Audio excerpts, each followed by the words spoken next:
The day my father told me to leave the family reunion, I realized something terrifying. Everything they loved about me was built on money they thought was theirs. I stood there, under the wide white tent we had rented for the reunion, watching my own relatives avoid my eyes as if shame was contagious. The sound of a live band drifted through the air, soft high-life music, carefully chosen because my father said it made the family feel successful. I paid for the band. I paid for the chairs, the caterer, the photographer, the embroidered table covers flown in from Accra. Yet there I was, being told to leave like an unwanted guest. "Amara," my father said, his voice calm but cold, "you're embarrassing us." The word embarrassing landed harder than a slap. I looked around, waiting for someone, anyone, to speak up. My aunts stared at their plates. My cousins pretended to adjust their phones. My husband, Kola, stood slightly behind my father, his hand resting lightly on my father's shoulder like a loyal son. "Not my shoulder. Never mine. What exactly have I done?" I asked. My father exhaled slowly, like he had practiced this moment. "You think money makes you bigger than this family. You think because you live in that glass house in Lekki and drive those cars, you can talk to elders anyhow." I swallowed. "I didn't talk to anyone anyhow. You questioned me," he snapped. "In front of people. Because I asked why he introduced my company as his achievement. Because I corrected him gently. Because I refused to shrink. This reunion is about unity," he continued. "If you cannot respect tradition, you should excuse yourself." Kola finally spoke. "Amara, maybe it's best you step outside for now." Outside. Like a child. Like a stranger. I searched his face. "You think this is right?" He didn't meet my eyes. "Let's not make it worse." That was when I knew. The cracks I had been ignoring were no longer cracks. They were fractures running through my marriage, my family, my entire life. I walked away slowly, heels sinking into the grass, my back straight, my chest tight. I didn't cry. Not yet. Because crying meant accepting humiliation. And I was not ready for that. From the outside, my life looked flawless. I was 36, married to a respected civil engineer, living in one of the most exclusive estates in Lagos. I owned a logistics and procurement company that serviced multinational firms, ports, construction sites, private fleets. People assumed my success came from my husband. It didn't. I built my company from a folding desk in my cousin's spare room after my mother died. I learned contracts, shipping laws, negotiation tactics. I slept 4 hours a night. I failed, adjusted, and tried again. By the time Kola proposed, my company was already profitable. But I let him shine. African marriages reward humility in women, especially successful ones. So I smiled while people praised him. I nodded when my father said, "At least your husband takes care of you." I paid school fees for cousins quietly, settled hospital bills silently, funded family projects anonymously, and somehow, they still believed I owed them obedience. The changes started small. Kola began locking his phone. He used to leave it anywhere, on the kitchen counter, beside the bed. Suddenly, it followed him into the bathroom. Face down. Always on silent. When I asked casually, "You're suddenly a secret agent now?" He smiled without warmth. "Work stress." Then came the financial suggestions. "Maybe we should restructure ownership," he said one evening. "Just in case. For security." "Security from what?" I asked. "Life," he replied. He suggested moving some accounts under joint signatures. Suggested I reduce my controlling shares to show unity. I laughed it off. Big mistake. At work, my assistant mentioned something odd. "Madam, your husband came by last week." I frowned. "For what?" He asked about vendor payments and copies of some contracts. My stomach tightened. "And you gave them to him?" She hesitated. "He said you approved." I didn't confront him. Not yet. Because confronting without evidence is how women lose wars before they begin. The reunion itself was my idea. I wanted peace, healing, a reset. My father had always been hard on me. Losing my mother made him colder, not softer. He respected authority, hierarchy, control. Success in a woman unsettled him. Still, I thought, maybe if I showed generosity again, he would soften. I was wrong. The moment he stood up to address the crowd and thanked Kola for providing everything, something inside me snapped quietly. When I corrected him later, politely, privately, he smiled thinly. And hours later, he told me to leave. The message that changed everything. I sat in my car outside the venue, air conditioning humming, hands trembling. I finally cried then. Not loud. Just silent tears sliding down my cheeks. My phone buzzed. A message from an unknown number. You don't know what they're planning. Check the trust documents. My heart began to race. I wiped my face and opened my email. Searched, trust. There it was. A draft document I had never approved. My company listed under a family-controlled holding structure. My father as chair. My husband as trustee. My ownership reduced to a minority stake. My hands went cold. This wasn't betrayal. This was a takeover. And suddenly, being kicked out of a reunion felt like the smallest insult. I looked back at the tent, at the laughter, the music, the people enjoying what I paid for, and I whispered to myself, if they think I'm powerless, they've made the biggest mistake of their lives. By the time I drove home that night, my tears were gone. Not because the pain disappeared, but because something colder had taken its place. Clarity. I sat in the driveway for almost 20 minutes, engine off, lights dark, replaying everything. The reunion. My father's rehearsed anger.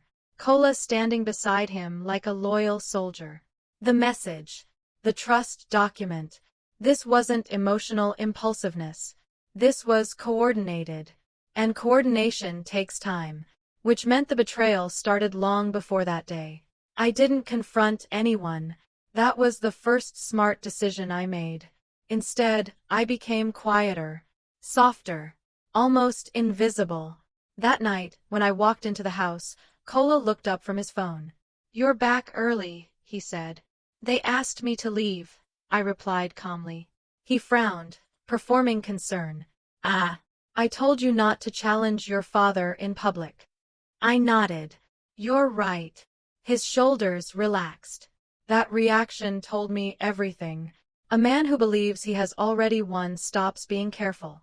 I went upstairs, showered, and lay beside him without touching him. His phone buzzed at 11:47 p.m. He turned slightly, shielding the screen. But not enough. A name flashed. Lydia. I smiled into the pillow. The next morning, I took a day off work, for the first time in years. Not officially. I just didn't go to the office. Instead, I met with Tund. Tund wasn't just my lawyer. He was my mother's lawyer before she died. A man who spoke little but listened deeply. When I slid the printed trust document across his desk, he didn't look shocked. He looked disappointed. "They've been preparing this for months," he said. "Can they do it?" "Not without your signature," he replied. "But they're laying the groundwork. Pressure, emotional manipulation, public humiliation." My jaw tightened. "And my husband?" Tund leaned back. "He's the executor in waiting." I laughed bitterly. "So I married my replacement." "Amara," he said gently, "how much does your family depend on you financially?" I didn't answer immediately, because the number was uncomfortable. School fees, mortgages, medical insurance, business loans, church donations made in my name but credited to my father. "Almost everything," I said finally. Tund nodded. "Then the real leverage isn't the trust. It's dependency." Exactly. I left his office with a plan forming, not emotional, not loud. Precise. I didn't go looking for Lydia. She came to me. 2 days later, I was at a cafe in Victoria Island, pretending to work, when a woman approached my table. "You're Amara," she said. Not a question. She was younger than me, maybe late 20s, well-dressed but trying too hard. Confidence stretched thin. "Yes," I replied calmly. Do I know you? She swallowed. I'm Lydia. I gestured to the empty chair. Sit. Her hands trembled slightly as she did. I didn't know at first, she began quickly. He said you were separated, that the marriage was over. I stirred my tea slowly. How long? Almost a year. A year. While I was paying his bills. While I was hosting his family. While I was being told to respect tradition. She leaned forward. He promised me security. Said once the family restructuring was complete, everything would change. Did he mention my company? Her silence was loud. Yes, she whispered. He said you were emotional. That he was protecting the assets. I smiled sadly. Lydia, I said, did he ever introduce you to his parents? No. But he said they knew. They know, I replied. Just not as his future wife. Her face fell. Do you love him? I asked. She hesitated. I thought I did. I stood, dropped cash on the table, and leaned close. He's not leaving me, I said softly. He's trying to replace me. And for the first time, Lydia looked afraid. Back at work, I began shifting things, quietly. I moved company reserves into new accounts under holding structures only Tund and I controlled. I reassigned payment authorizations. I updated vendor contracts with clauses that required my biometric approval. I removed Cola as emergency signatory, legally, discreetly. At home, I became agreeable. When Cola suggested dinner with my father, I smiled. When he talked about family unity, I nodded. He mistook my silence for submission. Men like him always do. A week later, my father called. His tone was sharp. Amara, the caterer hasn't been paid. I paused. Really? Yes. They're calling me. That's strange, I replied. All payments go through the family expense account. Silence. That account isn't active, he asked. I sighed. I paused it temporarily. Cash flow management. You didn't inform me. I didn't think I needed permission. His voice hardened. You're being difficult again. I smiled. No, Daddy. I'm being responsible. He hung up. That evening, Cola was tense. You're creating problems, he said. I looked up from my book. What problems? Your father is upset. I was kicked out of a reunion, I replied calmly. I thought distance was what everyone wanted. He didn't respond. Because for the first time, he didn't know what move to make. If you're enjoying this story, make sure to subscribe to the channel for more powerful African tales. The trap reveals itself. The next betrayal came fast. Too fast. One morning, Cola sat me down. Amara, he said softly, I think we need space. I waited. A legal separation, he continued, just to calm things down. And the company? I asked. It's better protected under family oversight for now. There it was. Clean. Polished. Rehearsed. I nodded slowly. If that's what you think is best. His relief was instant. That night, he slept peacefully for the first time in weeks. I stayed awake. Because the documents he filed the next morning? They bounced. Invalid authority. Incorrect signatories. Outdated financial structures. By noon, his lawyer was calling me. The twist no one expected that afternoon, Lydia called. Her voice was shaking.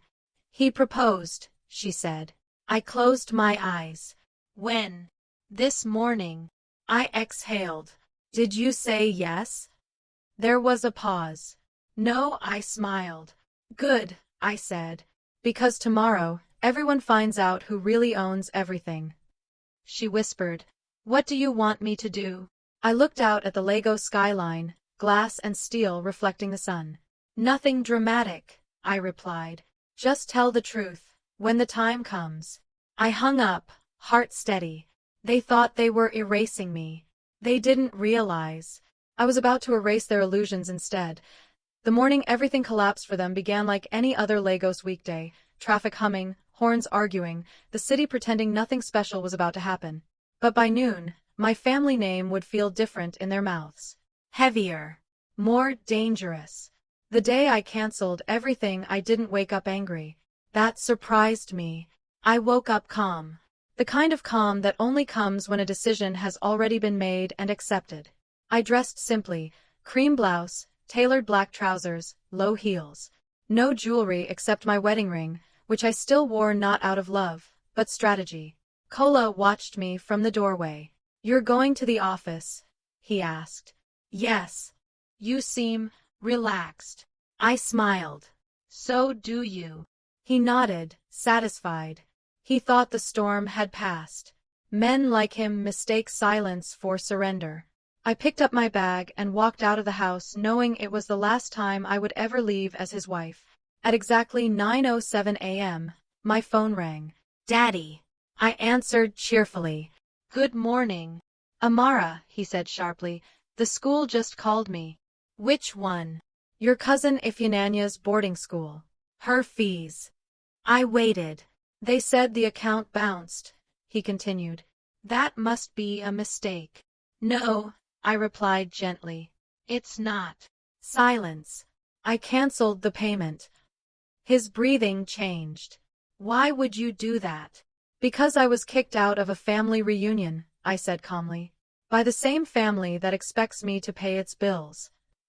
"You can't punish the children." "I'm not punishing anyone," I said. "I'm stepping back. Just like you asked me to." His voice rose. "You are being ungrateful." I smiled, though he couldn't see it. "Ungrateful for what, Daddy?" "For everything we've done for you." I lowered my voice. "You mean taking credit for my work? Handing my company to my husband?" Removing my voice. He went quiet. Then softer. "Who told you these things?" I didn't answer. Instead, I said, "The mortgage payments on your house end today. So does the medical insurance. And the church project." "You wouldn't dare." "I already did." He hung up. That was the moment my childhood finally ended. At 11:32 a.m., Kola's lawyer walked into my office. Uninvited. Confident. He sat down, crossed his legs. "We need to discuss the separation documents." "Of course," I said. "But first, let me show you something." I slid a folder across the desk. He flipped through it. Then stopped. Then flipped back. His smile disappeared. "These accounts," he said slowly, "are no longer accessible to your client," I finished. "Nor is he a trustee, signatory, or beneficiary." "That's not possible." "It is," Tun said, stepping into the office behind him. "And it's legal." The lawyer stood abruptly. "You'll hear from us." "You already are," I replied. He left in a rush. 10 minutes later, Kola called. I didn't answer. By afternoon, the calls were relentless. Relatives, church elders, friends who hadn't spoken to me in years. Everyone suddenly remembered my number. I ignored them all. At 3 p.m., I received a message from Lydia. "He's panicking. He didn't know how much you controlled." I typed back. Neither did anyone else. At 4:15 p.m., Kola showed up at my office. Unannounced. Unstable. He burst in, eyes wild. "What did you do?" I didn't raise my voice. I protected myself. "You embarrassed me." I stood slowly. "You tried to erase me." "That was family planning." "No," I said firmly. "That was theft." He laughed nervously. "You think people will side with you?" I met his eyes. "I don't need sides. I own facts." That was when he understood. And when a man understands he has lost power, fear replaces arrogance. 2 days later, Tund called me into his office again. He looked emotional. "There's something your mother asked me to give you when the time was right," he said. He handed me a sealed envelope. Inside was a document, a trust, created before she died. Everything, my company's seed money, offshore holdings, backup accounts, had been quietly protected under my name alone. And a letter. My daughter, if you are reading this, it means they showed you who they are. I loved your father, but I didn't trust his pride. You were always meant to stand alone, never unprotected. Choose yourself. Always. I cried then. Not from pain. From relief. Within weeks, and my father stepped down from church leadership for health reasons. Akola's reputation collapsed when Lydia told the truth, calmly, publicly, without drama. The family reunion photos were quietly deleted from social media. The trust plan they designed was exposed, legally, cleanly, unmistakably. No shouting. No revenge speeches. Just consequences. Kola moved out. I filed for divorce. And this time, no one asked me to be quiet. I didn't destroy my family. I simply stopped financing their disrespect. And when the money left, the masks fell. Today, I live in the same house, but it feels larger, quieter, honest. I still love deeply, but I no longer confuse love with sacrifice, because power doesn't shout. It waits. And when it moves, it doesn't ask for permission. The end.